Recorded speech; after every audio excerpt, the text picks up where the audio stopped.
श्री परमात्मा। ओम श्री गुरुभ्यो नमः। ओम मातृशक्तये नमः।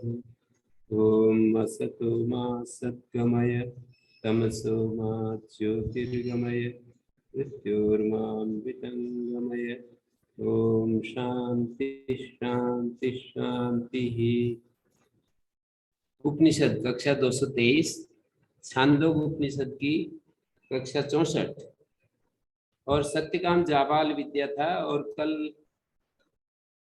जो प्रकाशवान और ज्योतिष्मान की बात को लेकर के जयराम जी ने पूछा था, उस पर मैं किसी दूसरे से तो विचार नहीं कर पाया, पर मैंने स्वयं जो विचार किया उस पर मेरे को जो निष्कर्ष मिला वो मैं बताता हूँ। यहाँ इन्होंने कहा कि पहला ये प्रकाशमान ऋषभ ने जो उपदेश किया है वो दिक प्राची दिक कला ब्रह्म का जो एक पाद है उस पाद में भी 4 अंश करके देखे जा रहे हैं। प्राची दिक, प्रचीदित दिक, दक्षिणादिक और उदीची दिक, यानी उस पाद के 4 विभाग करके देख लिए। ब्रह्म का चतुष्कला पाद, 4 कलाओं वाला ये पाद ब्रह्म का प्रकाशवान नाम वाला है। तो दिशाएं जो हैं ज्ञात होती हैं। तो जब हम इस प्रकाशवान ब्रह्म के इस पाद की उपासना करते हैं तो इस लोक में प्रकाशवान हो जाते हैं और उसका दृष्ट फल है प्रकाशवतो है लोकान जयति। आगे भी हम इस प्रकार के लोगों को जीतते जो प्रकाश युक्त हैं। प्रकाश का मतलब यहाँ पर जो ज्ञात है, दिशाएं जैसे हमारे को ज्ञात होती हैं ऐसे ही हम भी सबके विज्ञात हो जाते हैं। हमारे कर्म, हमारा जीवन, मतलब हम एक प्रकार से वेल नोन हो जाते हैं, हम विख्यात हो जाते हैं, प्रसिद्ध हो जाते हैं। प्रख्यातो भवति, ऐसा भाष्यकार ने शब्द डाला है। प्रकाशवान अस्मिन् लोके भवति, प्रख्यातो अस्मिन् लोके भवति। और अदृष्ट फल है प्रकाशवतो है लोकान देवान, देवादि संबंधिनो मृता संजयति। मरने के बाद जो है प्रकाशवान लोगों को जो देवादि के संबंधित हैं उनको प्राप्त करता है। तो ये तो प्रकाशवान की बात रही। और दूसरा अग्नि का उपदेश है, जो कि अग्नि का उपदेश है यहाँ पर अनंतवान। अग्नि का उपदेश अनंतवान मानी पृथ्वी कला है, अंतरिक्ष कला है, देव कला है, समुद्र कला है। चतुष्कल्पात ब्रह्म का अनंतवान नाम वाला है। तो इसका दृष्ट फल तो यह है कि वो अनंतवान अस्मिन् लोके भवति। और अदृष्ट फल है अनंतवतो है लोकान जयति अयं विद्वान चतुष्कलम पादम ब्रह्मणो अनंतवान इति पास्ते। दृष्ट फल और अदृष्ट फल दोनों दिखा रहे हैं। इस जीवन में जो हमें फल मिलते हैं उन सबको दृष्ट फल कहते हैं, और इस जीवन के बाद, मरने के बाद जो हमें फल मिलते हैं उसको अदृष्ट फल कहते हैं। तो ये ब्रह्म का माने कला का मतलब एक अंश, पृथ्वी एक अंश है। वो जो एक पाद है उसके ही 4 हिस्से करके देख रहे हैं। एक हिस्सा पृथ्वी है, दूसरा उसी पाद का एक हिस्सा अंतरिक्ष, एक हिस्सा देवलोक और एक समुद्र। इस तरह से चतुष्कला वाला ये जो पाद है ब्रह्म का अनंतवान है। अनंतवान अस्मिन् लोके भवति। वो जो अनंतवत्वेन गुणेन उपास्ते, वो उसी गुण वाला हो जाता है। इस लोक में अनंत गुणों वाला हो जाता है, उसके जीवन में अनंत गुण आने लगते हैं और मरने के बाद अनंत वतो है लोकान जयति। ये दूसरी बात हो गई। और तीसरी बात हो गई, इन्होंने टीकाकार ने अनंतवान का अर्थ ये किया, तद गुणस्तेन गुणेन गुणवान अनंतवान अविच्छिन्न संतानो भवति। अनंतवान का मतलब उसकी संतान अविच्छिन्न रहती है, निसंतान होकर के नहीं जाता, ऐसे जोड़ा है इन्होंने। और अनंतवतो लोकान अक्षयान लोकान जयति, अक्षयान। और तीसरा जो इन्होंने दिखाया, आदित्य उपदेश कर रहा है, अग्नि के बाद आदित्य, हंस शब्द यहाँ पर श्रुति में है और हंस आदित्य है। तो इन्होंने ये दिखाया कि उसका एक कला अग्नि है, दूसरी कला सूर्य, अग्नि कला, सूर्य कला, चंद्र कला, विद्युत कला, चतुष्कला पादो ब्रह्मणो ज्योतिष्मान नाम सयतम विद्वान चतुष्कलम पादम ब्रह्मणो ज्योतिष्मान उपासते ज्योतिष्मान अस्मिन लोके भवति। इस श्लोक में दीप्ति युक्त हो जाता है, दीप्ति युक्त हो जाता है। चंद्र आदित्यादि नाम ज्योतिष्मता एवं मृत्वा लोकान जयति। और मरने के बाद अदृष्ट फल दिखाया कि चंद्र आदित्यादि नाम ज्योतिष्मता लोकान जयति, ज्योतिष्मान ब्रह्म के इस चतुष्कला वाले पाद की जो उपासना करता है। और फिर मदगुष्टे पादम वक्ता, मदगु मानी जलचर प्राणी है ये, मदगु उदकचर पक्षी है। और यहाँ पर भाष्यकार ने उसको हंस जैसे, हंस जो है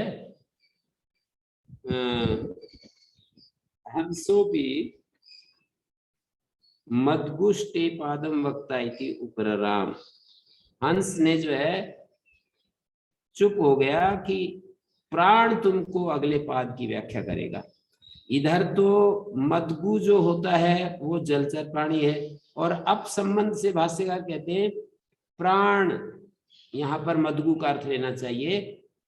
तेजोमयी वाक होती है, आपोमया प्राणा होते हैं, और अन्नमयम ही सौम्य मना, आपोमया प्राणा, आपोमया प्राणा, आपोमया प्राणा, तेजोमयी वाक, अन्नमयम ही सौम्य मना, ये 3 वचन मिलते हैं यहीं पर 6ठे अध्याय में।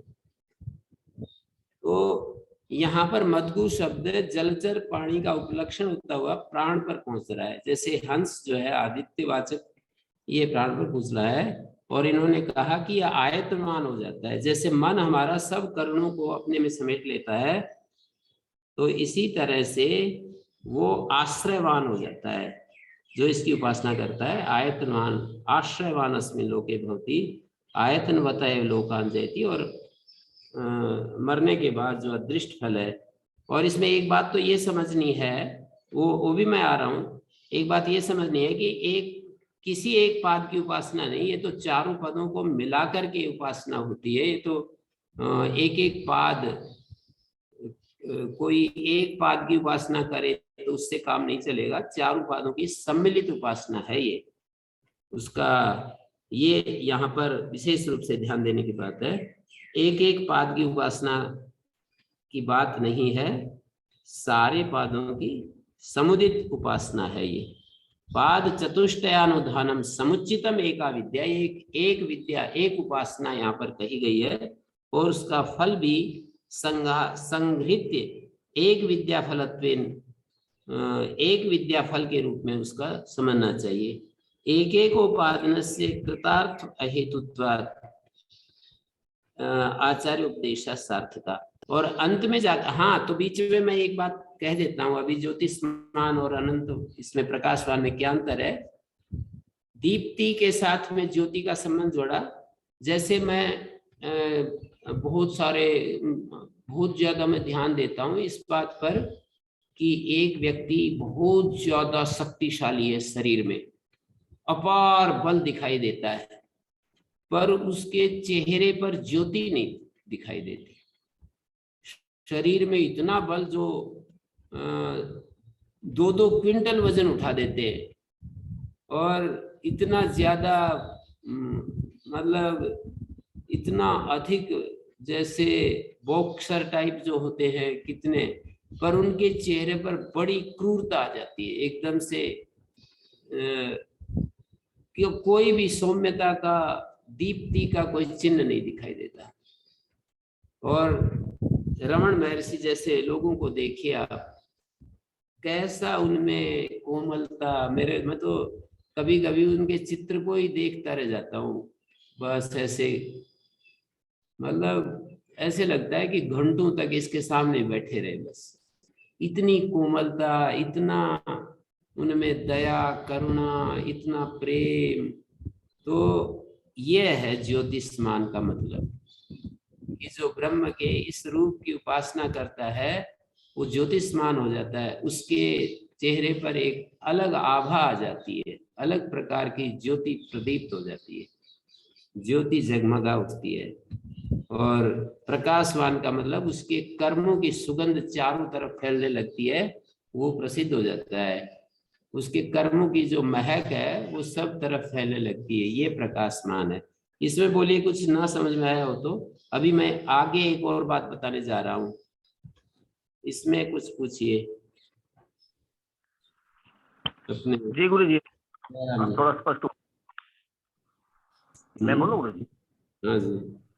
जी, ये स्पष्ट हुआ कि ज्योतिष्मान का मतलब तो है कि दूसरों को भी प्रकाशित कर सकते हैं, और वहाँ प्रकाशवान का अर्थ है कि केवल वहाँ मतलब ज्ञान से हम दूसरे पदार्थों को या लोग को जान लेते हैं। और मैं तो यहाँ ऐसा लोग नहीं कहा, मैंने ये कहा प्रकाशवान का मतलब उसके कर्मों की महक चारों तरफ फैलने लगती है और वो विख्यात हो जाता है, वो व्यक्ति विख्यात हो जाता है, ऐसे मैंने बताया। प्रकाशवान जो है वो यहाँ पर एक शब्द लिखा है भाष्यकार ने कि वो विख्यात हो जाता है। विख्यात तो तभी होते हैं, हमारे कर्म जो होते हैं वो विख्यात करते हैं। तो हमारा जीवन का जो लोगों के लिए सेवा परायण जो भाव है, हम लोगों के लिए जो अच्छा करते हैं, शुभ करते हैं ना, उससे हम प्रकाशवान, हमारा जीवन होता है, विख्यात होता है। कर्म कर्म जो होता है दूसरों के लिए होता है, दूसरों के लिए हम अच्छा करते हैं तो प्रकाशवान हो जाते हैं, माने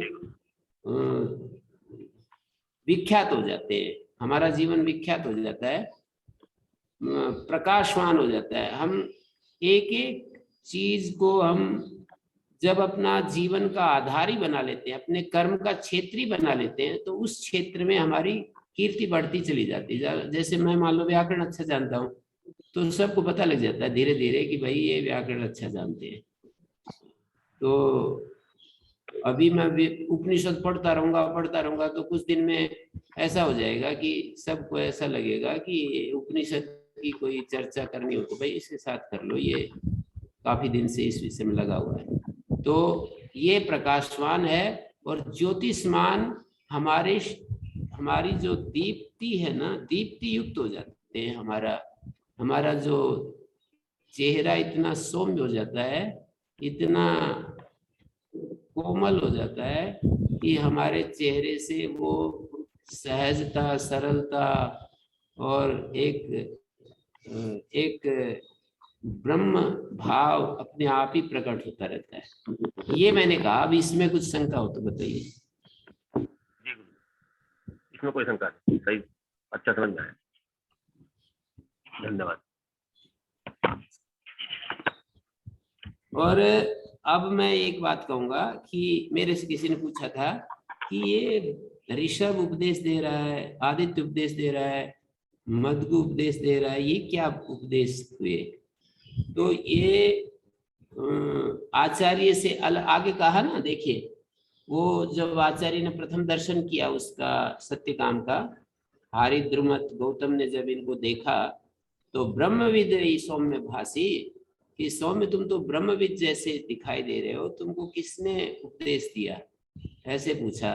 तो उन्होंने कहा अन्य मनुष्यों से अन्यों ने ही मेरे को उपदेश दिया। तो इति है प्रतिजज्ञे, मतलब ये बात उसने स्वीकार की, प्रतिजज्ञे माने स्वीकार की।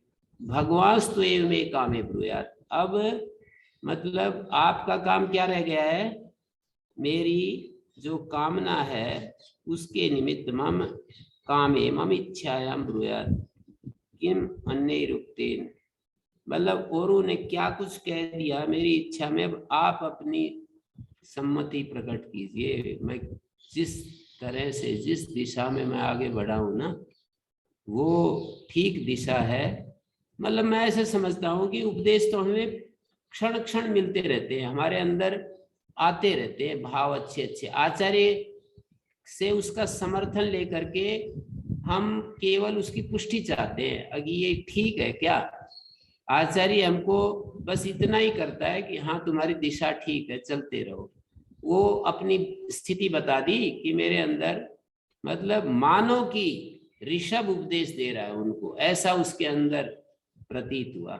ऋषभ अपने भीतर बैठा हुआ कोई देवता समझ लो, बाहर जिसको हम ऋषभ कहते हैं, बैल कहते हैं, ये ही मुझे कुछ संदेश दे रहा है कि मानो तुम प्रकाशवान ब्रह्म के उस रूप को उपासना करो।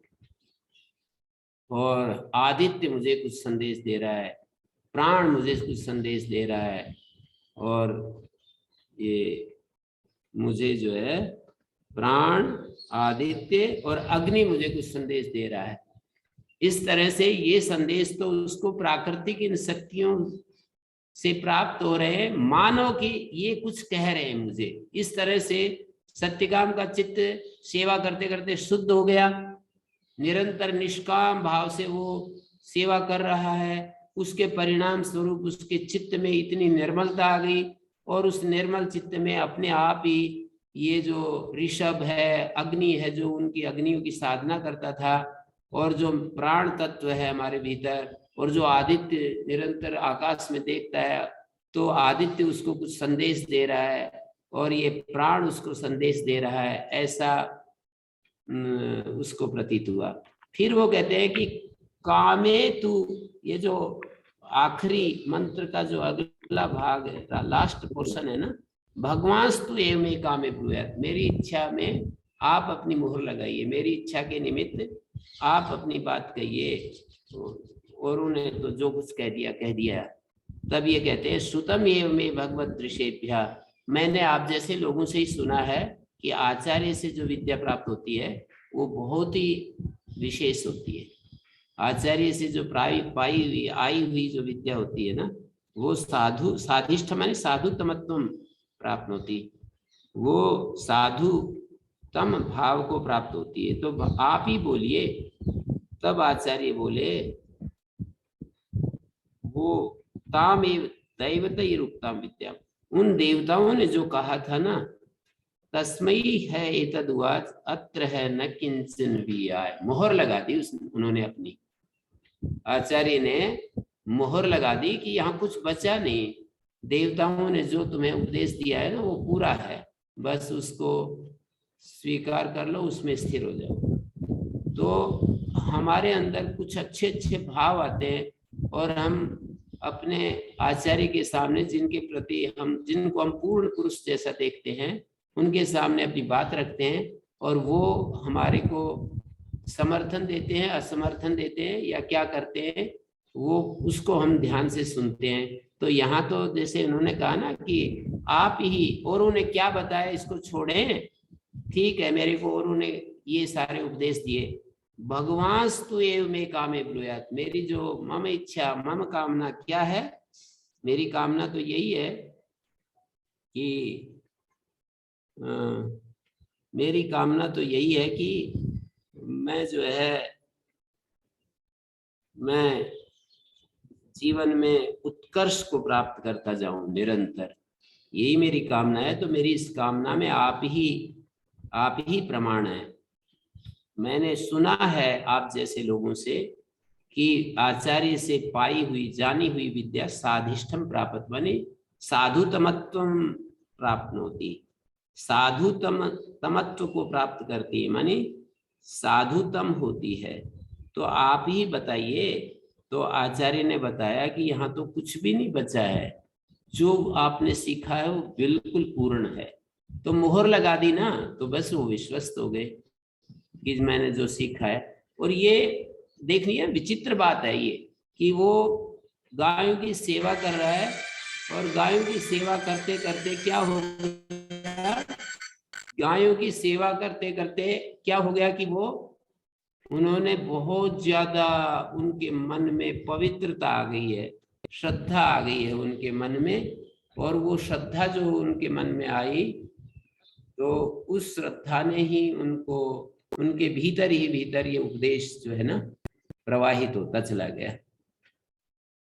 माने इससे ये भी एक ध्वनित होती है ना कि उपदेश तो हमें जाएगा, उपदेश तो हमें कहीं ना कहीं से मिल ही जाएगा यदि हम सुनिश्चित मति हैं और निष्काम होकर के अपने जीवन में चल रहे हैं। कहीं ना कहीं से मिल ही जाएगा उपदेश, तो कहीं ना कहीं से ही मिला है इनको। और आचार्य का काम तो इतना ही करवाया इन्होंने आचार्य से, तो कि ऐसे ऐसे मेरे को उपदेश मिला, तो आचार्य ने कह दिया कि ये तो आपने बिल्कुल ठीक दिशा में हो। तो ये इस तरह से इसको ये कह रहे हैं। हाँ जी गुरु जी, यही बात स्टार्ट में आचार्य जी ने भी कही है। हाँ जी, पंचम खंड के प्रारंभ में ही शंकराचार्य जी ने भी यही कहा है कि श्रद्धया पेदाभ्याम सिद्धम वायुदेव का चित्त संबंधनी प्राण। तो यहाँ वायु देवता छोड़ दिया, वो यही कह रहे हैं कि श्रद्धा से उनका चित्त शुद्ध हो गया, और ये देवता उपदेश दे रहे हैं। 5वें खंड का की पहली लाइन है ऊपर जी, 5वें खंड की पहली लाइन जी। समेतम श्रद्धा तपोभ्याम सिद्धम वायुदेवता। जी जी, यानी चित्त उनका सेवा से निरंतर निष्कामता से शुद्ध होता गया, और शुद्ध हो गया तो उपदेश तो आ गए। चरक में मैंने एक श्लोक मैंने पढ़ा है कि वो कहते हैं समग्रम दुखम आयतम अविज्ञाने द्वयाश्रयम सुखम समग्रम विज्ञाने विमले च प्रतिष्ठितम। सारा दुख जीवन का किसमें है? दो जिसके आश्रय हैं, शरीर और मन। शरीर और मन जिसके आश्रय हैं, समग्रम दुखम आयतम अविज्ञाने द्वयाश्रय, इन दो आश्रित हैं, दो आश्रय हैं जिसके, ऐसा सारा का सारा दुख अज्ञान में प्रतिष्ठित है। सुखम समग्रम विज्ञाने, और सारा सुख विज्ञान में प्रतिष्ठित है। और ये पूरा सूत्र स्थान का वर्णन करने के बाद, बड़ी बड़ी शिक्षाएं देने के बाद, बहुत महान ज्ञान को उड़ेल दिया चरक में। और आखिर जो श्लोक है यूं कह दिया कि ये जो ज्ञान है, ये जो दिव्य ज्ञान है, अज्ञानाम न प्रकाशकम यथा दृष्टि प्रनष्टा नाम आदित्यम, ऐसा कुछ श्लोक है। आदित्यम, जैसे दृष्टि जिनकी नष्ट हो गई है उनको आदित्य प्रकाशित नहीं करता ना। जिनके पास आंखें नहीं है उनको आदित्य कुछ भी उनको राह नहीं दिखाता। ऐसे जिनके पास अंदर का बुद्धि नहीं है, अंदर का विवेक नहीं है, उनको शास्त्र भी कोई दिशा नहीं दे सकता है। तो अंदर शुद्ध बुद्धि करने के लिए ये सारे प्रयत्न करने पड़ते हैं, सेवा करनी पड़ती है, अपने मन को यम नियम का अभ्यास करना पड़ता है, अपने मन को उदारता में रखना पड़ता है। जब जब भी कभी किसी का, ऐसे व्यक्ति का चित्र आए जिसमें कि हमारे को कष्ट दिया है, तो ऐसे कुछ सूत्र खोजने पड़ते हैं कि वहां हम राग द्वेष से मुक्त हो जाएं। जब जब भी किसी के प्रति गुस्सा आए, मतलब ऐसे सामने नहीं, ऐसे ही आगे पीछे समय में हमारे मन में किसी का चित्र आता है और उसकी बात को लेकर के हम क्रोधित हो जाते हैं, अलग ही, तो सूत्र खोजने पड़ते हैं कि भाई उनका भला हो। बस एक वाक्य में ही समाप्त हो जाती कहानी, आपका भला हो, आपका भला हो। तो ऐसे सूत्र खोजने पड़ते हैं अपने चित्त को शुद्ध करने के लिए। एक चरक संहिता यहाँ पर मोटी पुस्तक कर ली ऊपर, मोटी ऊपर। तो ये श्लोक मैं आपके सामने रख रहा हूं। आखिर में चरक संहिता के 30 अध्याय होते हैं। सूत्र स्थान में 30 अध्याय होते हैं किसी में कितने हैं, किसी में कितने हैं। सूत्र स्थान में 30 अध्याय, 8 स्थान होते हैं चरक संहिता में। प्रत्येक अध्याय में अलग अलग अध्यायों की संख्या होती है, अलग अलग श्लोकों की संख्या भी है। तो कहते हैं समग्रम दुखम आयत्यम अविज्ञाने द्वयाश्रय, मन और शरीर के आश्रित सारा दुख जो है अविज्ञान में छिपा पड़ा है। सुखम समग्रम विज्ञाने विमले च प्रतिष्ठितम, ये तो मैंने बता ही दिया। इदम में उदारार्थम अज्ञानाम न प्रकाशकम, ये है श्लोक। ये इतना उदार अर्थ वाला शास्त्र है, अज्ञानाम न प्रकाशकम, अज्ञानियों का प्रकाशक नहीं। ये तो कहेंगे अज्ञानियों के लिए तो शास्त्र होता है, और ये कह दिया अज्ञानाम प्रकाशकम, अज्ञानियों के लिए ही शास्त्र है, और ये कह रहे अज्ञानाम न प्रकाशकम।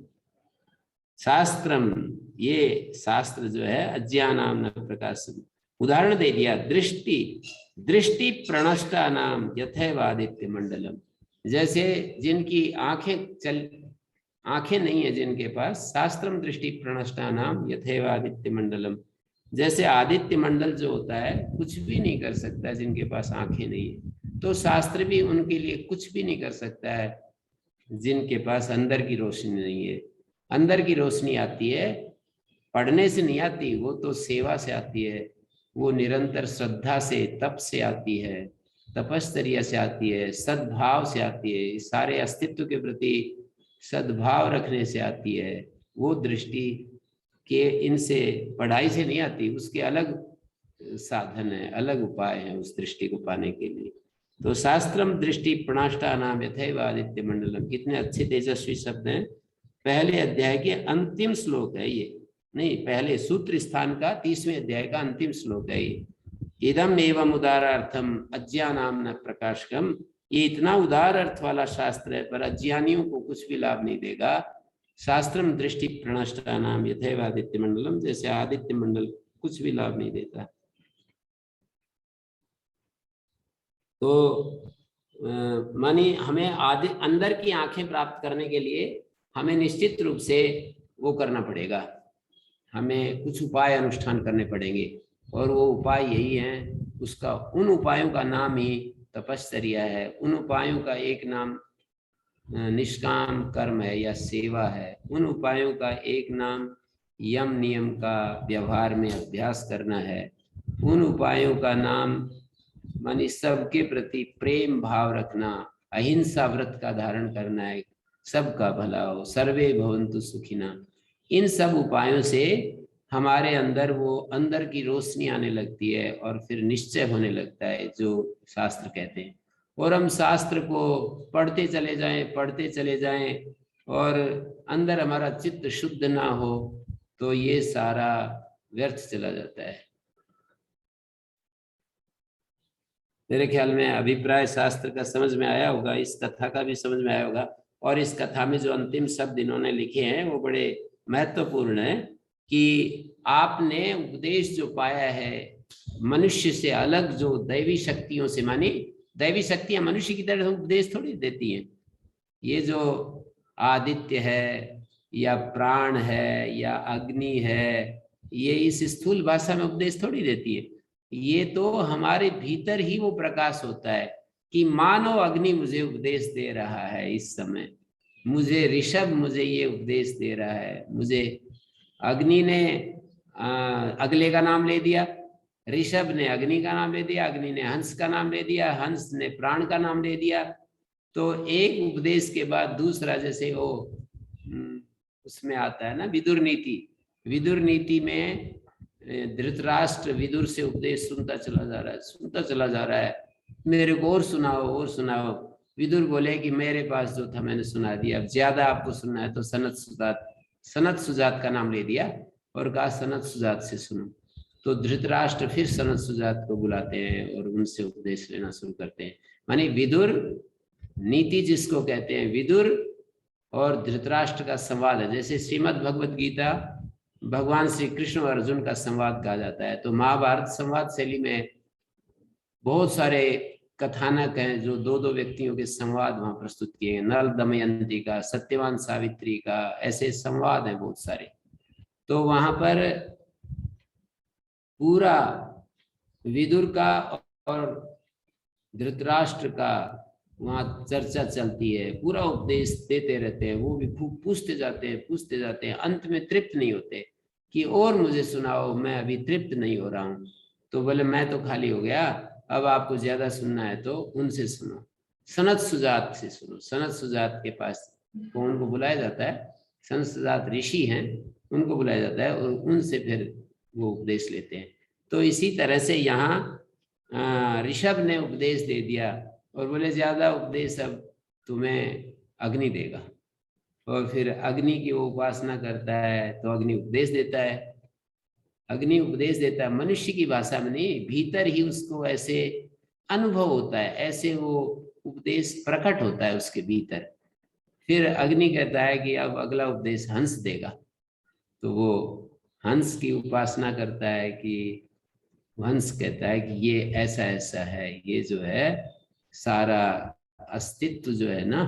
हंस उसको क्या उपदेश देता है? हंस का उपदेश तो यही है कि ये सब देखो, आदित्य का उपदेश यही है कि सब ज्योतिर्मय है, तो इस गुण की उपासना करोगे तुम भी ज्योतिर्मय हो जाओगे, तुम्हारा चेहरा ऐसे प्रकाश से, मतलब इस आभा से भरा रहेगा, ऐसे तेज से भरा रहेगा, ऐसी ऐसे दीप्तिमान रहोगे। और आप देखिए भोगी व्यक्तियों के चेहरे कैसे मुरझा जाते हैं, बूढ़ों के चेहरे इसलिए मुरझा जाते हैं, उनका तेज खत्म हो जाता है। और भोगियों के चेहरे को भी देखिए, और पहलवानों के चेहरे को देखिए, पहलवान खाते हैं और बस खाते हैं और सोते हैं और व्यायाम करते हैं, 3 काम करते हैं। तो कुछ इस प्रकार का माने इस पूरे अस्तित्व के साथ जुड़ने का कोई काम नहीं करते ना वो, इसलिए जो है उनमें वो दीप्ति नहीं आती है जो जिस तेज की ये उपनिषद चर्चा कर रहे हैं। तो अग्नि तुम्हें ये उपदेश देगा, आदित्य तुमको ये उपदेश देगा। अग्नि ने उसको उपदेश दिया कि ये अनंतवान है, सारे ये जो पृथ्वी आदि अनंत हैं, ये उसके भीतर प्रकट हुई है ये सारी चीजें। देवताओं मानो कि ये देवता मुझको ऐसा बता रहे हैं, मानो कि ये देवता मुझको ऐसा कह रहे हैं। तो अथैनम ऋषभो अभ्युवाद, ये जो उपदेश शुरू हुआ है तो ऋषभ इसको बोले सत्यकाम हम 1000 हो गए, आप कह करके आए थे, अब चलो। ये तो एक बहुत अलंकार पूर्ण भाषा में प्रस्तुत कर दिया है। ऋषभ तो क्या बोलेगा, पर उस ऋषभ मानो, मानो बोलते हैं ना अंग्रेजी में, एज इफ बोलते हैं ना, मानो कि ऋषभ कह रहा है कि हम 1000 हो गए और आप कह रहे थे कि 1000 होने से पहले मैं नहीं आऊंगा, तो अब चलो चलते हैं। तो उनके अंदर ये विचार आया। फिर ये ऋषभ ब्रह्मणस्ते पादम ब्रवाणी, ब्रह्म के पाद के मैं व्याख्यान कर रहा हूँ, ऋषभ कह रहा है कि मैं ब्रह्म के पाद की व्याख्या कर रहा हूँ। तो वो सत्यकाम कहता है हाँ जरूर करिए। तो ऋषभ ने कहना शुरू किया कि ये सारी दिशाएं हैं और इस दिशाओं में ब्रह्म का जो पाद है, चतुष्कल पाद है, वो प्रकाशवान है। हाँ जी शेखर जी, आप भी मोहर लगा दो कि हाँ आगे बढ़े। जी जी गुरु जी, सब ठीक है गुरु जी, स्पष्ट है। जी जी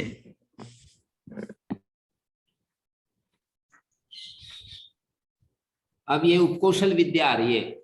उपकौशल विद्या जो है, उपकौशलो है वही कामलायना सत्य कामे जा वाले ब्रह्मचर्य उपास।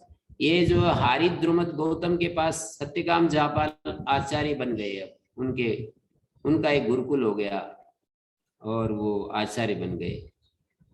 और आचार्य बन करके उपकौशल नाम का एक ब्रह्मचारी उनके पास अध्ययन के लिए वो 12 साल से पढ़ रहा है। तो ये कथा फिर शुरू हो जाती है। ये भी बड़ी तेजस्वी कथा, बहुत सुंदर कथा है। उपकौशलो है कामलायन सत्य कामे जा वाले ब्रह्मचर्य उपास। ये जो कामलायन है, पुनर्ब्रह्म विद्याम प्रकारांतरेण वक्ष्यामि आरभते गतिम च तद्विदो अग्नि विद्याम च।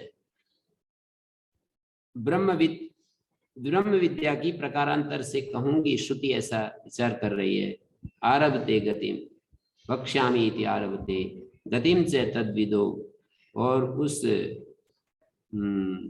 तद्विदो गतिम अग्नि विद्याम च, अग्नि विद्या को भी और उसकी जो गति है उसको भी, इस विद्या को जानने वाली की क्या गति होती है, तद्विदो गतिम, इस विद्या को जानने वाली की गति क्या होती है। आख्यायिका पुनर् श्रद्धा तपसोर ब्रह्म विद्या साधनत्व प्रदर्शनार्थम, ये जो आख्यायिका होती है ये तो श्रद्धा और तप जो हैं दो चीजें ब्रह्म विद्या में अप्रतिम साधनत्व बताने के लिए।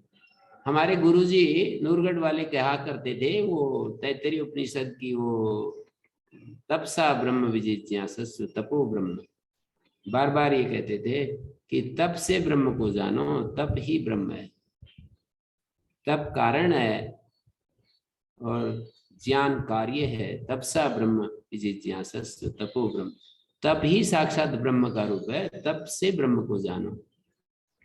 और यहाँ जगह जगह ये बात आचार्य अपनी बात कह रहे हैं, जब शुरू करते हैं तो यहाँ ये जो 10वां खंड शुरू हो रहा है और 10वां खंड से शुरू करें श्रद्धा तपस और ब्रह्म विद्या साधनत्व प्रदर्शनार्थ। जैसे अभी ये सुना रहे थे ना कि 5वें खंड में श्रद्धा तप की बात की आचार्य ने, यहाँ 10वें खंड में भी वही बात कह दी, श्रद्धा तपस और ब्रह्म विद्या साधनत्व प्रदर्शनार्थ। बार बार श्रद्धा और तप, श्रद्धा और तप।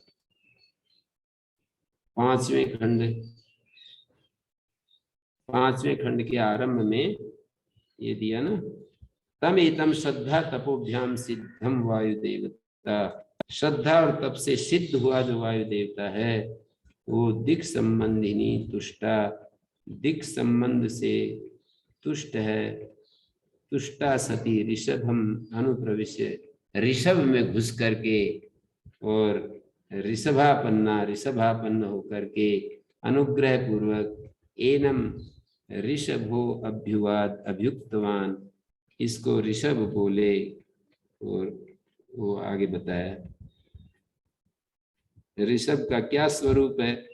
ऋषभ का स्वरूप है वायु देवता जो श्रद्धा और तप से तुष्ट हुई है, यही ऋषभ का स्वरूप है।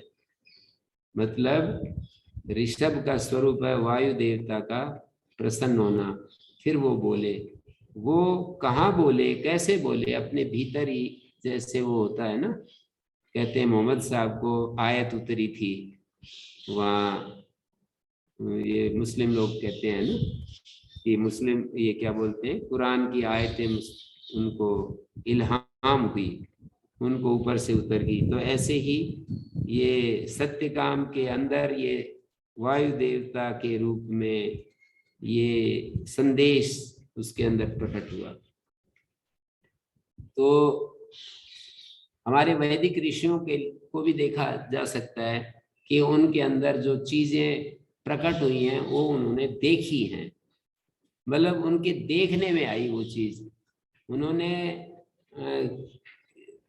उनका चित्त इतना शुद्ध है कि वो चीजें उनको दिखती चली जा रही है।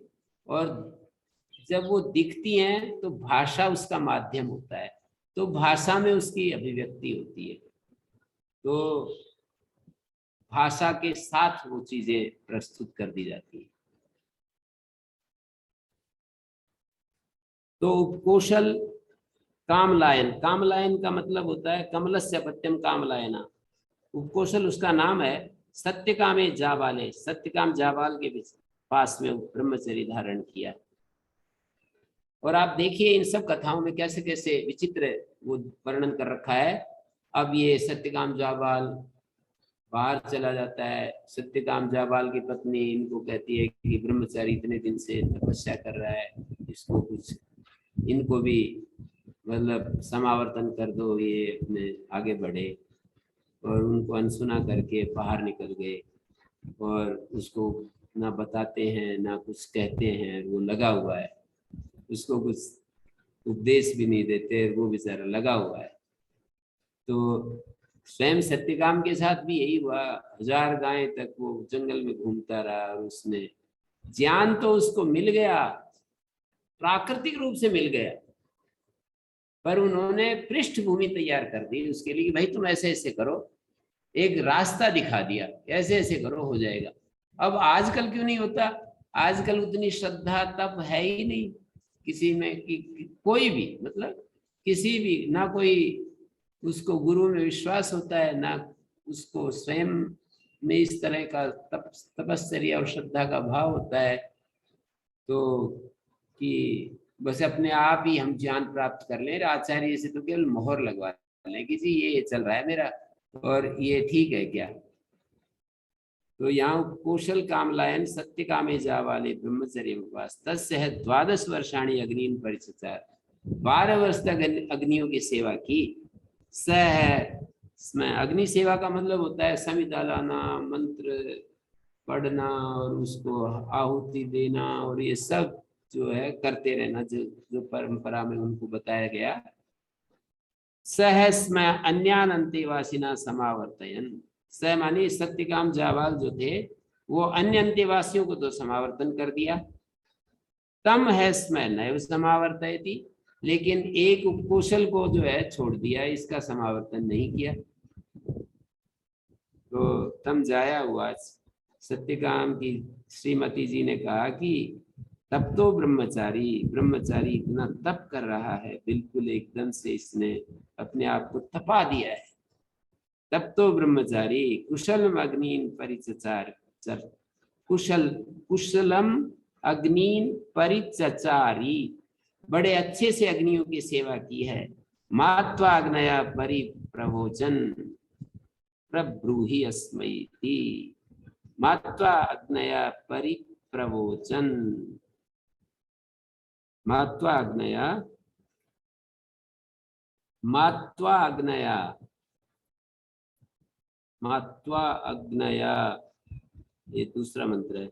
मात्वा अग्नया प्रब्रूहि अस्मै विद्याम इष्टाम कौशलाय तस्मै एवं जाया उक्तोपि अप्रयोच्य अनुक्त्वा एव किंचित प्रवासान चक्रे प्रवसितवान। जाया के द्वारा कहने पर भी उसको अनसुना करके अप्रोच्य, उसको कुछ भी नहीं कहा, अनुक्त्वा एव किंचित, और वो तो अपने आगे प्रवास पर चले गए। तम जाया वास तब तो ब्रह्मचारी कुशलम सम्यक अग्नि परिचचारी, इनकी सेवा की है। भगवान से अग्निशु भक्तम न समावर्तयति, और आप जो है अग्नियों का जो भक्त बना हुआ है, कितनी सेवा की है, इसका समावर्तन नहीं कर रहे। अतो अस्मत् भक्तम न समावर्तयति ज्ञात्वा त्वाम अग्नयो मा परिप्रवोचन गर्हाम तव मा कुर्यु। ऐसे जाया अपने पति को कह रही है, सत्यकाम जाबाल को कह रही है, हमारा जो भक्त है अस्मत् भक्तम यानी अग्नि को, अग्नियों का भक्त, सत्यकाम का भक्त नहीं, अग्नियों का भक्त। अस्मत् भक्तम न समावर्तयति ज्ञात्वा, हमारे भक्त को समावर्तन नहीं कर रहे हो, इसको और ज्यादा कष्ट दे रहे हो, और ज्यादा कष्ट दे रहे हो। अग्नियां कहीं ऐसा ना हो, ऐसे बोलते हैं ना इस भाषा में, ऐसा ना हो। अग्नया माँ परिप्रवोचन गर्हाम तव माँ कुर्यु, अग्नियां कहीं तुम्हारी निंदा न करने लग जाएं। अग्नयो माँ परिप्रवोचन, मांगी लुंग हो रहा है, अग्नियां कुछ कहना शुरू ना कर दें, कहीं तुम्हारी निंदा करना शुरू ना कर दें। तो अतः प्रब्रूहि अस्मै विद्याम इष्टाम उपकोशलाय, उपकोशल को इष्ट विद्या का उपदेश दे दीजिए, अंतिम उपदेश देकर समावर्तन कर दीजिए इनका, ये अगला अपना रास्ता पकड़े, क्यों इसको कष्ट में डाल रखा है। उस समय का जीवन जो ब्रह्मचारी का जीवन होता था बहुत ज्यादा कष्ट में होता था, इसी के कारण तो पीछे उपनिषद में भी कहा ना, इसी उपनिषद में कहा त्रयो धर्म स्कंदा यज्ञो अध्ययनम दानम प्रथमस्तप एव, नहीं, यज्ञो अध्ययनम दानम इति प्रथमा तप एव द्वितीया आचार्य अंतेवासी, आचार्य अंतेवासी तृतीया अत्यंतम आत्मान अवसादन, अत्यंत अपने आप को क्षीण करता हुआ आचार्य ब्रह्मचारी आचार्य कुलवासी, ब्रह्मचारी आचार्य कुलवासी। ऐसे उस समय का जो जीवन था बहुत ज्यादा कष्ट का था, और समावर्तन जब होता था तो बस एकदम ब्रह्मचारी तो खुश हो जाते थे कि बस आनंद आ गया, हो गया काम हमारा, तो सब मनुष्यों की प्रवृत्ति होती है ना, कि जिससे कि वो चाहते हैं कि अब थोड़ा सा हमें रिलीफ मिल जाए, हल्का हो जाए, हमें तब कम करना पड़े। ऐसा मनुष्य की, मानव की प्रवृत्ति है ना। उनमें से कोई कोई नैष्ठिक व्रत धारण कर लेता था, कोई कोई ये कहता था मुझे तो आजीवन गुरु आश्रम में ही रहना है, तो उनको पुण्य लोक प्राप्त होता है, ऐसा उपनिषद में कहा। ऐसे लोगों को पुण्य लोक की प्राप्ति होती है। तो यहाँ कहा कि देखो ये अग्नियां, कहीं ऐसा ना हो कि ये कहें कि हमारे भक्त का समावर्तन नहीं कर रहे हो। त्वाम अग्नयो माँ परिप्रवचन, तुम्हें कहीं अग्नियां भला बुरा ना कहने लग जाएं, तुम्हारी निंदा ना करें। अतः प्रभु ही अस्मयी।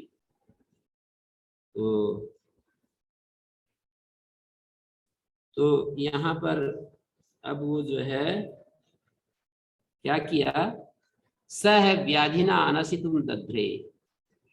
हाँ, ये दूसरे मंत्र में कहा तस्मै अप्रोच्य एक प्रवासन चक्रे। अप्रोच्य का मतलब है उसको कुछ भी ना कह करके, अप्रोच्य कुछ भी ना कह करके, अनुक्त्वा एव किंचित प्रवासान चक्रे, मानी प्रवसितवान, उसने प्रवास पर चला गया, प्रवास पर निकल गए, बहुत दिन तक आए नहीं। सह व्याधिना नसितुम दध्रे, और वो कौशल जो था मानस व्याधि से दुखेन अनसितुम अनशनम कर्तुम दध्रे कृतवान मना, अपना मन जो है उपवास में लगा दिया। मानस व्याधि से कि उसका मन शांत नहीं हो रहा है, कौशल का मन दुखी रहता है, मतलब हर एक आदमी को इस आग में से गुजरना पड़ता है, पूरा उसको कंफ्यूजन मिटता नहीं है तब तक कि मैं क्या कर रहा हूँ, किधर जा रहा हूँ, कितना मैं कष्ट सहन कर रहा हूँ, ऐसी ऐसी बातें मन में आने लगती हैं। ये तो उपकौशल ने नहीं कहा कि मुझे मिल गया है, उपकौशल तो अपना काम कर रहा है, पर उसकी सत्य काम की धर्म पत्नी उसको कह रही है कि इसको ब्रह्मचारी का समावर्तन कर दो, क्यों इसको रोके हुए हो, औरों का कर दिया, इसको एक को क्यों रोक रखा है। मतलब गुरुकुल में जब भर्ती होते हैं उसका एक निश्चित समय होता है, उसके बाद उसको रखने के बाद समावर्तन कर देते थे। तो इसका नहीं किया, बाकी साथियों का तो कर दिया, इसका नहीं किया। और ब्रह्मचारी आते रहते हैं, उनका भी एक सीमा के बाद, एक अवधि के बाद उनको भेज देते हैं।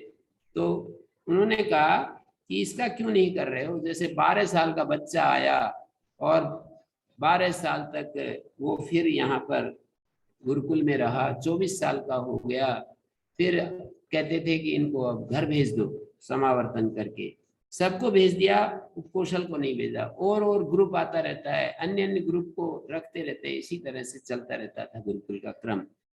तो ये ब्रह्मचारी जो था, इसकी गुरु माता जो है मानी सत्यकाम की जाया जो है धर्म पत्नी, उसको कह रही है कि इसको भेज दो, लेकिन ब्रह्मचारी अभी अशांत है, मानस व्याधि से दुखी हो रहा है, तो उसने फिर उपवास शुरू कर दिया।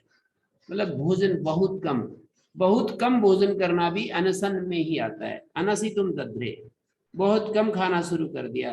तम आचार्य जाया हुआ, आचार्य पत्नी ने कहा ब्रह्मचारिन, आसान ठीक से खाओ ना, किन्नु नास नासी, क्यों नहीं खा रहे हो, कुछ भी भोजन नहीं करते, ऐसे ऐसे बोलने लगी। सह उवाच, बोला बहवा इमे अस्मिन् पुरुषे कामा नानात्यया, इस पुरुष के अंदर कितनी सारी कामनाएं घुसी पड़ी हैं। नानात्यय मानी ये कामनाएं नानात्यया संति, नाना गमन है जिनका, नानात्यया नाना अत्यय है जिनका, गमन है जिनका, ऐसी ये कामनाएं मनुष्य के अंदर, कामनाओं का विशेषण है नानात्यय कामा। व्याधि भी प्रतिपूर्ण अस्मि, इन मानस व्याधियों से भरा हुआ हूं मैं तो। ना शिष्यामी, जब तक मैं पूरा मेरा मन शांत नहीं हो जाता, व्याधि मुक्त नहीं हो जाता हूं, मैं नहीं खाऊंगा, ऐसे भरपेट भोजन नहीं करूंगा। अतः अग्नया समुदिरे, अब अग्निया जब उसकी सिंसेरिटी को देखकर बहुत तप हो गया ना, अति होगी जैसे, बहुत ही क्रिस हो गया उसका शरीर, तो अग्निया जो है बोलने लगी, तब तो ब्रह्मचारी, अरे ब्रह्मचारी ने पूरा तप कर दिया है। कुशलम न परिचारी, बहुत अच्छे से हमारी सेवा की, हंत अस्मै प्रब्रवामेति। बड़े खुशी की बात है कि अब हम इसको कुछ उपदेश दें। अग्नियां मानव उपदेश देने लगी। तस्मै होचु, उसको बोली प्राणो ब्रह्म कम ब्रह्म खम ब्रह्म, ऐसे 3 वाक्य बोले। अग्नियां बोली का मतलब इसको इसके भीतर ये प्रकाश आ गया अग्नियों की तरफ से कि अग्नियां तुझे ऐसे कह रही हैं कि प्राण ब्रह्म कम ब्रह्म खम ब्रह्म, ऐसा वो जो है उपदेश सुना उसने। स होवाच विजानामि हम यत् प्राणो ब्रह्म कम च तु खम च न विजानामि इति। स होवाच का मतलब है ब्रह्मचारी बोला, स होवाच ब्रह्मचारी विजानामि हम यत् भवद् विरुक्तम, आपने जो मुझे कहा प्राणो ब्रह्म, इसको तो मैं जानता हूं, लेकिन कम च तु कम खम च न विजानामि हम, ये कम ब्रह्म और खम ब्रह्म का उपदेश दिया ये मैं नहीं जानता हूं। प्राणो ब्रह्म को मैं जानता हूं। यस्मिन सति जीवनम यदपगते च न भवति तस्मिन् वायु विशेषे लोके रूढ़। उस वायु विशेष के लिए प्राण शब्द रूढ़ है, जिसके होने से जीवन होता है, जिसके चले जाने से जीवन चला जाता है। तो अतो युक्तम ब्रह्मत्वम तस्य, इस प्राण का जो ब्रह्मत्व है वो युक्त ही है। प्राण का जो ब्रह्मत्व है वो युक्त है। तेन प्रसिद्ध पदार्थकत्वात् विजानामि हम प्राणो ब्रह्म, प्रसिद्ध अर्थ होने से प्राणो ब्रह्म को तो मैं जानता हूँ। कम च तु खम च न विजानामि, पर ये अग्नियों ने कम ब्रह्म खम ब्रह्म क्या कह दिया ये मेरे को पता नहीं चल रहा है। तो ननु कम खम शब्दैरपि सुखाकाश विषयत्वेन प्रसिद्ध पदार्थकत्वेन, भाष्यकार इसमें प्रश्न उठा रहे हैं कि कम खम शब्द भी तो सुख और आकाश के विषय में प्रसिद्ध हैं, तो ये प्रसिद्ध अर्थ वाले ही हैं। कस्मात् ब्रह्मचारिणो अज्ञानम, ब्रह्मचारी का अज्ञान इस कम खम के विषय में कैसे रह गया। कम खम भी तो प्रसिद्ध पदार्थ वाले हैं, जैसे प्राण ऐसे कम और खम है। नूनम सुखस्य कम शब्दवाच्यस्य क्षण प्रध्वंसित्वात् खम शब्दवाच्यस्य आकाशस्य चेतनस्य कथम ब्रह्मत्वमिति मन्यते। ब्रह्मचारी ये मान रहा है, वो तो जानता है कि सुख कम का मतलब सुख और खम का मतलब आकाश, लेकिन उसके मन में ये भी आ गया कि इस कम शब्द वाच्य जो सुख है, कम शब्द से जिस सुख को बताया जाता है वो तो क्षण प्रध्वंसी है, वो ब्रह्म कैसे हो सकता है। और खम शब्द वाच्य जो आकाश है वो अचेतन है, वो कैसे ब्रह्म हो सकता है। खम शब्द वाच्य आकाश अचेतन है, वो कैसे ब्रह्म हो सकता है। कथन च बहुताम वाक्यम अप्रमाणम स्यात्, और आप अग्नियों का वाक्य अप्रमाण कैसे हो सकता है, इसलिए वो कह रहा है कि मैं इसको नहीं जानता हूं, इस पर कृपा करो। अतो न विजानामि इत्याह तमेव मुक्तवंतम ब्रह्मचारिणम ते अग्नया ऊचु, अग्नियों ने ही फिर उसको समझाया। ते है ऊचु माने श्रुति वाक्य है ये, ते है ऊचु, श्रुति का वचन है कि ते माने उन अग्नियों ने कहा यद्वाव कम तदेव खम यदेव खम तदेव कम प्राणम च अस्मै तदाकाशम च ऊचु। तो कम अग्निवाक्य है, अब ये वो तो श्रुति वाक्य था पहला, ते है ऊचु, अग्नियों ने अग्नियां बोली, ये श्रुति कह रही है। यद्वाव कम ये अग्निवाक्य है, यद्वाव कम तदेव खम, जो कम है वही खम है, और जो खम है वही कम है। जो कम है वो खम है, और जो खम है वो कम है। प्राणम च है अस्मै तदाकाशम च ऊचु, और प्राण इस ब्रह्मचारी को तदाकाशम, उसका जो आकाश है, तदाकाशम षष्ठी तत्पुरुष है, प्राणम च अस्मै तदाकाशम च ऊचु, उसके आकाश अर्थ को प्राणम च अस्मै तदाकाशम च प्राणम च और तदाकाशम च, उसका जो आकाश अर्थ है उसको बतलाया। इस वाक्य की व्याख्या भाष्यकार ने की है, उसको मैं देखता हूं। कम और खम को मैं नहीं जानता, ये बात हो गई। तो वो आपका अग्नियों का वाक्य अप्रमाण हो नहीं सकता। तम एवं उक्तवंतम ब्रह्मचारिणम ते अग्नया ऊचु, ऐसे कहने वाले ब्रह्मचारी को अग्नियां कहने लगी, यदवाव यदेव वयम कम अवोचाम, जो हमने कम कहा है, अग्नि बोले जो हमने कम कहा है, तदेव खम आकाशम, उसी को हमने खम कहा है, खेन विशेष्यमाणम कम, ख के द्वारा तो कम को विशेषित कर रहे हैं हम, अग्नियां समझा रही है। खेन विशेष्यमाणम कम विषेन्द्रिय संयोगात सुखात निवर्तितम स्यात्, नीलेने विशेष्यमाणम उत्पलम रक्तादिभ्यः। कहते हैं कि ख के द्वारा विशेष्यमाण जो क है, ख आकाश के समान व्यापक, ख के द्वारा विशेष्यमाण जो क है वो विषेन्द्रिय संयोग से उत्पन्न जो सुख है उससे हटा दे रहा है। विषय और इंद्रियों के संयोग से जो सुख उत्पन्न होता है उससे हटा रहा है।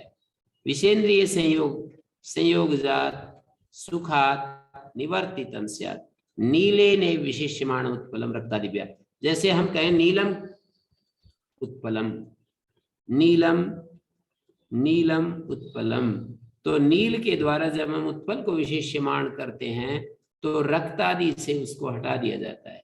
नीलोत्पलम न तो रक्तम उत्पलम न तो श्वेतम उत्पलम, उत्पल मानी कमल। नील के द्वारा जब उत्पल को विशेषित किया जाता है तो वो रक्तादि जो उत्पल के स्वरूप है उनसे हटा दिया जाता है। जब हम नील उत्पल बोलते हैं तो इसका मतलब होता है कि और किसी प्रकार का उत्पल नहीं, भिन्न कर देता है। नील उत्पल को अन्य रक्तादि रूपों से हटा देता है। मैं यूं कहूं ऊंचा वृक्ष, तो ऊंचा वृक्ष अन्य जो वृक्षों के स्वरूप हैं उनसे ये ऊंचा वृक्ष हटा देता है। बुद्धिमान ब्रह्मचारी, तो जितने प्रकार के ब्रह्मचारी हो सकते हैं उन सब से बुद्धिमान हटा देता है। विशेषण का काम भेदकम विशेषणम भेद्यम विशेषम, सत्यार प्रकाश के पहले से उल्लास में भी ये वाक्य मिलता ही है। तो भेदक विशेषण होता है, भेद्य विशेष्य होता है। यदेव खम इति आकाशम अवोचाम तदेव च कम सुखम इति जानीहि, और जिसको हमने आकाश बोला है उसको हम क के द्वारा विशेषित कर रहे हैं, अग्नियां कह रही हैं। उसके ख का मतलब आकाश, और क के द्वारा जब विशेषित कर देंगे तो आकाश का वो जड़ रूप है वो हटा दिया गया। कम खम का मतलब हो गया जैसे नील कमल, ऐसे कम खम मानी सुख स्वरूप जो आकाश है। तो आकाश वो परमात्मा पर पहुंच गए, सुख स्वरूप आकाश। उधर तो आकाश हमने कहा यदेव कम तदेव खम, यदेव खम तदेव कम, माने यद्वाव कम तदेव खम, जो कम है वो आकाश जैसा होना चाहिए। विषय इंद्रिय संयोग से उत्पन्न वाला कम आकाश जैसा नहीं होता, वो परिच्छिन्न होता है, उत्पाद विनाशी होता है, वो क्षणिक होता है, क्षण प्रध्वंसी होता है, तो उससे हट गया। जब हमने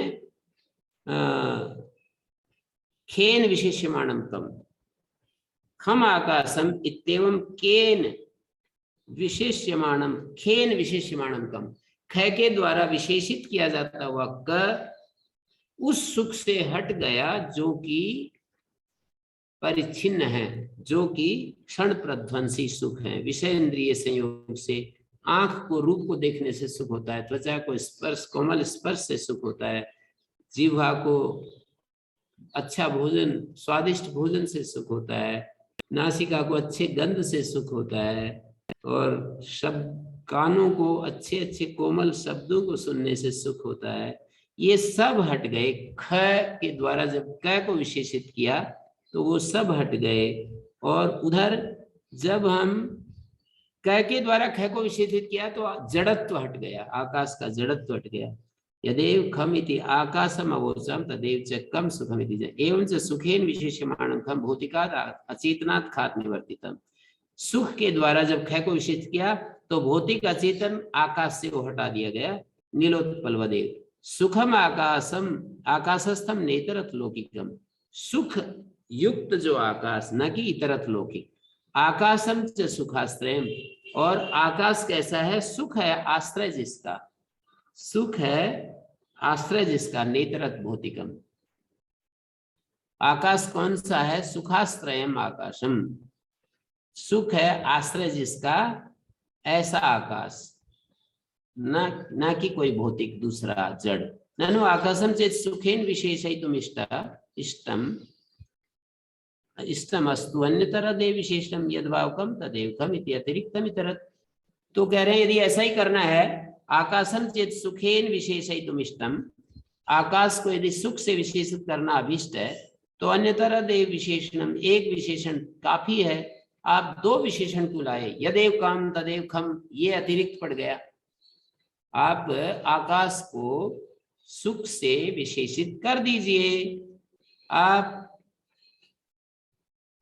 कैसे? आकाश को सुख से विशेषित कर दीजिए, सुख को आकाश से क्यों विशेषित कर रहे हैं?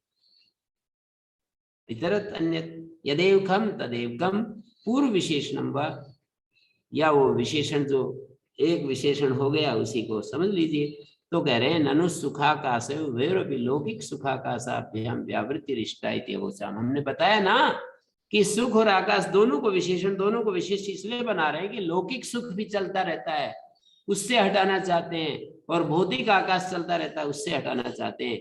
कम और खम को इतना सुंदर बता दिया है कि ये मतलब बेजोड़ है ये उपनिषद का ये स्थान, और भाष्यकार ने भी अपनी पूरी शक्ति लगा दी है संक्षेप में समझाने में। सुखेन आकाशे विशेषिते व्यावृत्ति उभयोर अर्थ प्राप्त है। सुख के द्वारा जब आकाश को विशेषित कर दिया तो अर्थापत्ति से अपने आप ही व्यावृत्ति हो जाएगी दोनों की। सुख युक्त आकाश सत्यम एवं, कहते बात तो ठीक है, हो जाएगी, किंतु सुखेन विशेषित आकाशस्य ध्येयत्वं भीतम न तो आकाश गुण से विशेषण से सुख से ध्येयत्वं भीतम स्यात्। ये बात कमी रह जाएगी कि हम ध्यान करना है, हमें उपासना करनी है, तो सुखेन विशेषित आकाश से ध्येयत्वं भीतम स्यात्। सुख युक्त जो आकाश है वो हमारा ध्येय बन सकेगा, आकाश युक्त जो सुख है वो हमारा ध्येय नहीं बन पाएगा।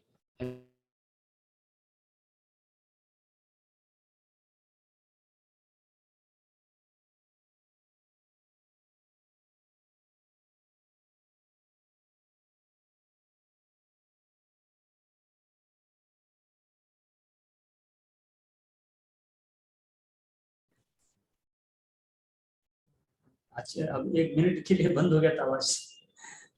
हाँ, ये कुछ हमारी गलती से बंद हो गई।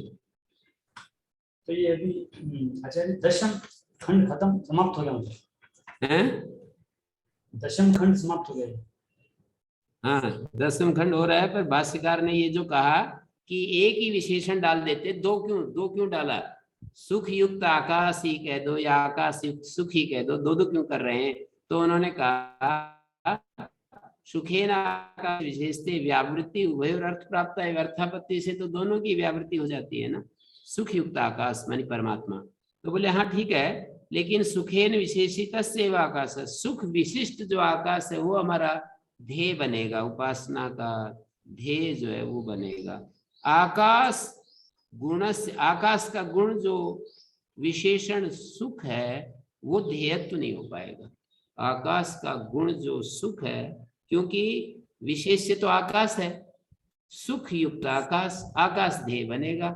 जो गुण है आकाश का गुण जो सुख है वो तो ध्येय नहीं बनेगा। विशेषणोपादान से विशेष्य नियंत्रित, विशेषण उपादान का काम इतना ही है कि वो विशेष को नियंत्रित करता रहता है, विशेष का नियमन करता रहता है और अपने आप उपक्षीण हो जाता है। अतः खेल सुखम विशेष्यते ध्येयत्वात्, ख के द्वारा सुख को विशेषित कर रहे हैं ध्यान करने के लिए। कुतश्चैत निश्चयते, कहते ये बात कैसे निश्चय हो गई? कम शब्द से अभी ब्रह्म शब्द संबंधात, कहते हैं कम शब्द जो है वो ब्रह्म शब्द के साथ संबंधित होने से, कम ब्रह्म ऐसे बोले ना, कम ब्रह्म इति यदि ही सुख गुण विशिष्ट से खस्य ध्येयत्व विवक्षितम स्यात्। यदि सुख गुण विशिष्ट केवल आकाश का ही ध्येयत्व होता तो कम खम ब्रह्म ऐसे ही कह देते अग्नियां पहली बार में, कम ब्रह्म खम ब्रह्म ऐसे 2 बार क्यों कहते? कम खम ब्रह्म ऐसा कह देते। न चैव मुक्तवंता, अग्नियां ऐसे नहीं बोली, किंतरी कम ब्रह्म खम ब्रह्म ऐसे बोले। अतो ब्रह्मचारिणो मोहापनयनाय, ब्रह्मचारी के मोह को हटाने के लिए कम खम शब्द और इतरेतर विशेषण विशेष्यत्व निर्देश युक्त यद्वाव कम तदेव खम, यदेव खम तदेव कम, ऐसे करके बोला। तदेतद अग्नि विरुक्तम वाक्यार्थम अस्मद् बोधाय श्रुतिराह, अग्नियों ने जो वाक्य का अर्थ बताया वो हमारे बोध के लिए श्रुति कह रही है।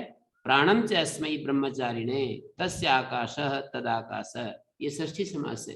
तदाकाशम च ऊचु, प्राणस्य संबंधी आश्रयत्वेन हार्दम आकाश इत्यर्थ, प्राण के आश्रय के रूप में जो हार्द आकाश है वो संबंधी है। प्राण का आश्रय के रूप में, प्राण का आश्रय क्या है? हार्दाकाश, वो संबंधी है। सुख गुणवत्व निर्देशा तम च आकाशम सुख गुण विशिष्टम ब्रह्म, सुख गुणवत्व निर्देश के कारण तम च आकाशम सुख गुण विशिष्टम ब्रह्म, तत्स्थम च प्राणम ब्रह्म संपर्कादेव ब्रह्मिति उभयम प्राणम च आकाशम से समुच्चित्य ब्रह्मणि उचुर अग्नया। ब्रह्मणि ये प्रथमा द्विवचन है, अग्नियों ने ब्रह्म का उपदेश दिया। प्राणम च आकाशम च, माने सुख गुणवत्व निर्देश होने से उस आकाश को सुख गुण विशिष्ट ब्रह्म कहा। तत्स्थम च प्राणम, और उसमें स्थित जो प्राण है वो ब्रह्म संपर्क से वो ब्रह्म हो गया। तो इस प्रकार उभयम प्राणम च आकाशम च समुच्चित्य, प्राण और आकाश इन दोनों का समुच्चय करके ब्रह्मणि ऊचुर अग्नया, अग्नियों ने ब्रह्म का उपदेश दिया। ब्रह्मणि ऊचुर अग्नया। तो हाँ जी, क्या कह रहे थे मैत्रेय जी, अब बोलिए। तो आचार्य इनको भी मतलब टाइम हो दसम गया, खंड पूरा हो गया है, और दसम खंड में ये एक वाक्य को और थोड़ा सा मैं कल खोल देता हूँ। प्राणम च हस्मै तदाकाशम च ऊचु, यहाँ तक तो बिल्कुल स्पष्ट हो गया है।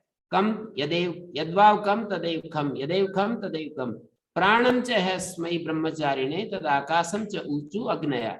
ऊचु क्रिया का कर्ता अग्नया, अग्नियों ने इस ब्रह्मचारी के लिए प्राणम और आक, उसका जो आकाश, प्राणम च हस्मै तदाकाशम च, तदाकाश माने उसका जो आकाश है। किसका आकाश? प्राणम च अस्मै ब्रह्मचारिणे तस्य आकाश है तदाकाशम, माने प्राण का संबंधी जो आकाश, हार्दाकाश, प्राण का संबंधी जो हार्दाकाश। सुख गुणवत्व निर्देशा तम च आकाशम सुख गुण विशिष्टम ब्रह्म, सुख गुणवत्व निर्देश से तम च आकाशम सुख गुण विशिष्टम ब्रह्म, सुख गुण विशिष्ट ब्रह्म, उस आकाश को सुख गुण विशिष्ट ब्रह्म।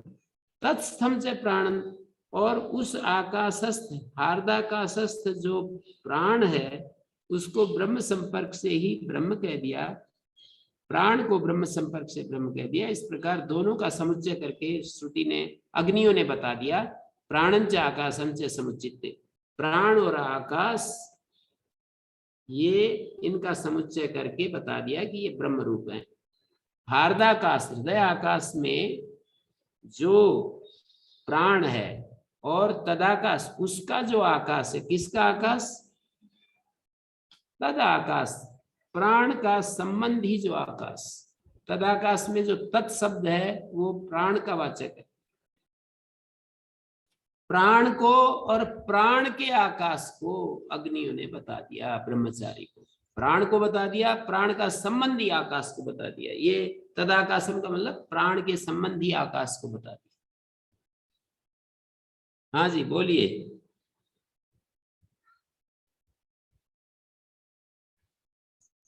तो आचार्य इनको जो ब्रह्मचारी को अंदर से ऐसा अनुभव हो रहा है अग्नि के द्वारा, ऐसा जैसे पहले जो वृषभ वगैरह बोल रहे थे, मतलब देख के उनको हो रहा था अनुभव, तो ये अंदर से शुद्धि होने के कारण ऐसे ज्ञान हो रहा है।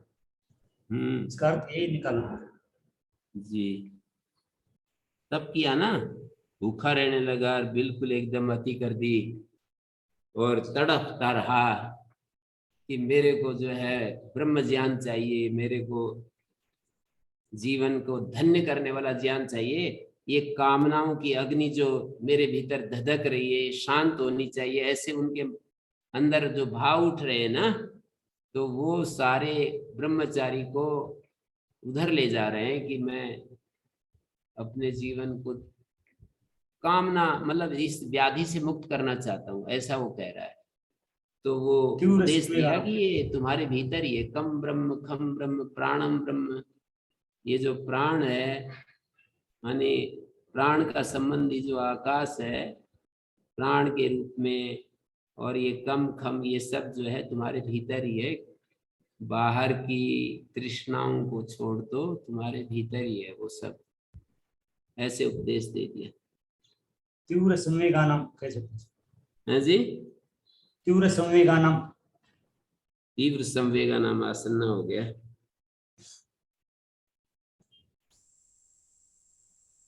ठीक है, ओम शांति शांति शांति।